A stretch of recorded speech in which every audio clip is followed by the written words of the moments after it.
Peace be with you, everyone. Welcome to the channel. My name is Trevor. Very grateful to have you here. In today's video, I'm going to be doing a recap of my weekly fragrance rotation, rounding out the end of the month of March. So the last day of this rotation was Easter, and so that was March 31st. I'm just going to get started right away with the fragrance that I wore Monday last week, and this is Creed's Green Irish Tweed. Recently did a top 13 March fragrances video where I went through a handful of the fragrances featured in this list, so I won't spend too much time on a few of these greener fragrances.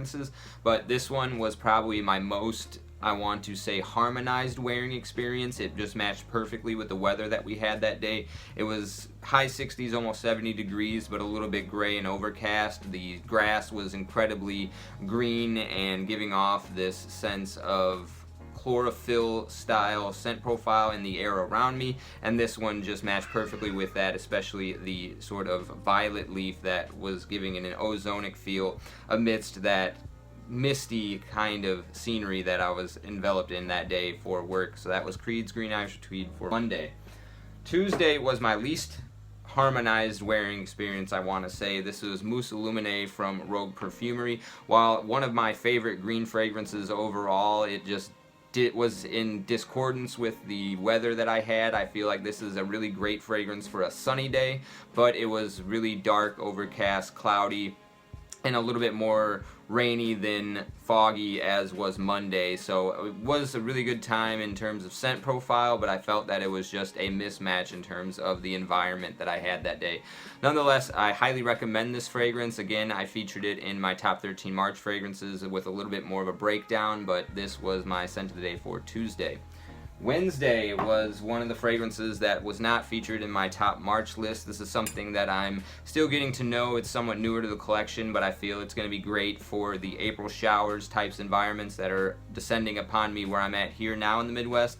This is 1725 from Histories des Parfums, and this to me it has a little bit of a soapy feel to it. I don't want to quite call it a barbershop or a Fougere fragrance, although I think it's marketed that way, because it doesn't quite smell like shaving foam nor a outdoorsy fern scent profile, but it does have this almost sugar cookie style sweetness enveloped in a really nice, almost Prada style soapy accord. It has gotten me some mixed reviews as well. I did get a compliment on it, and I also got told it smelled a little bit effeminate, maybe just because of the sort of sweet tone that it brings to the table, but it's very clean and very, I think, gentlemanly, so gentle being somewhat of the effeminate side. That may have gotten me that comment from somebody else, but overall this is just a really beautiful lavender-centric soapy fragrance, really powdery, but also has a clean feeling to it that doesn't get too, I want to say, gourmand-esque or doughy in terms of the texture. It's just almost kind of a sharp soapy feel with a good dose of sweetness coming in here. I think maybe from some amber down in the base. Like I said, still getting to know it, so I wouldn't necessarily say I'm recommending it yet, but I have been enjoying it, and this was one of my more enjoyable wears for the week. Again, still kind of in that gray overcast style weather that I had for Tuesday with Mousse Illuminee, but this one harmonized it a little bit better with it. I think the gray tones are really some of the color schemes that pop out for me when wearing this fragrance. Gray and somewhat of a lavender style purple is kind of the vibe I get off of this one. So that's 1725 from Histories des Parfums. I think it's also called Casanova. That is my Wednesday scent of the day. Thursday went with Loewe Man 001. So this is compared to Dior Homme Original, something that I really enjoy wearing throughout the springtime, especially here in the April shower season. Again, a little bit of the silver sky style overcast. Majority of the week was that way leading up into the weekend, where luckily we had a sunny Easter. But this is, I think, in terms of comparing it to Dior Homme, I get a little bit more of a sharp quality here, whereas the Dior Homme is a little bit more soft. I get kind of a nice citric-y opening with this one as well, so it's a little bit more springtime appropriate. Even though I love Dior Homme Original in the spring, I think that one leans a little bit more favorable towards the autumn than this one would, but they all share that sort of powdery feel to it. I don't think there's any iris listed in here. I believe there's maybe a muskmallow note or something to that effect that gives this almost like a minty quality to it, a cold sensation, whereas the Dior Homme is a little bit more soft and warm. Overall, though, I think they're quite similar.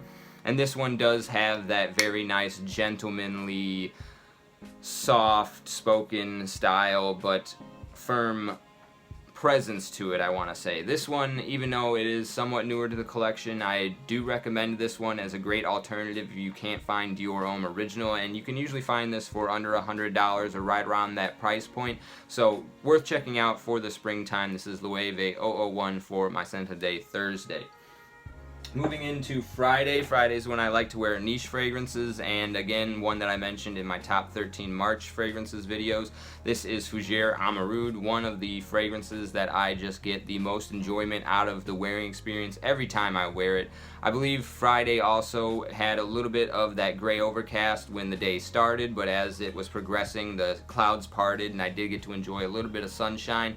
A little bit cold that day, but this one envelops me in a really beautiful, nice, textural, powdery cloud of beautiful scent, and it is a little bit of a unique fragrance in the sense that it's somewhat of a unisex fougere, I would say. So that was my Friday scent of the day, Fougere Emeraude from Les Indemodables. Saturday, the weekend did get sunny, and this is one of my favorite ones to wear in the springtime on a sunny day. This is Enchanted Forest from the Vagabond Prince. It has a really beautiful, juicy blackcurrant that reminds me of Hubba Bubba Bubblegum's watermelon strawberry flavor, and a really nice foresty textural feel, like you're walking out into an enchanted forest, and the blackcurrant and the juicy quality that it has gives off this sense of almost pink pixie dust in some sense of the imagery that this evokes. So an enchanted forest with pink pixie dust is kind of what this gives off, and the presentation on the bottle is equally so, somewhat of that nice fairy tale style feel. In terms of the scent profile, it's really comparable to something like, I want to say, Cape Heartache from Imaginary Authors. You can't really find this one anymore, but if they do ever get it back in stock at the Vagabond Prince's website, I highly recommend picking this one up. So that is Enchanted Forest from the Vagabond Prince for Friday. And finally, for Easter Sunday, I rocked Fougere Royale from Houbigant. This is a perfect Easter time fragrance for me, at least, because it reminds me so much of those buttermints that accompany Easter time. The pastel color scheme, the melt-in-your-mouth style textural feel, and the slight minty, fresh quality, a crispness from a geranium that's really present in here. I feel like a chamomile and geranium come together to really give that buttermint sensation, both the texture and the minty crispness. And this is the original Fougere fragrance. It has been reformulated, I believe, in conjunction with both Roja Dove and Rodrigo's Flores Rouge.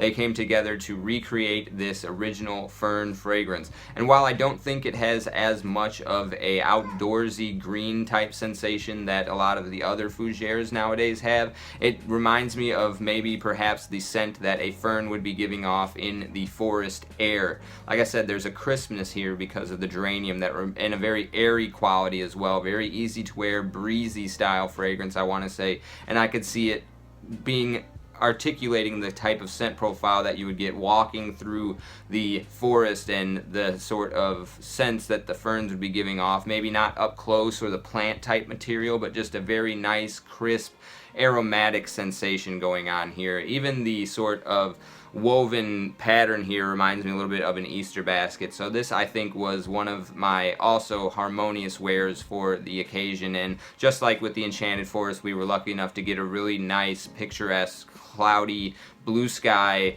It was a blue sky with puffy clouds and a sunshiny style day that was accompanying me for this fragrance on Easter Sunday. And this was just wafting around me so beautifully and elegantly for that occasion, and that was my last fragrance of the day for Easter Sunday, and ending off in March 31st. So that was my weekly fragrance rotation. Let me know what yours was in the comment section down below, and as always, I really appreciate you sticking with me to the end of the video. I'll see you in the next one. Take care.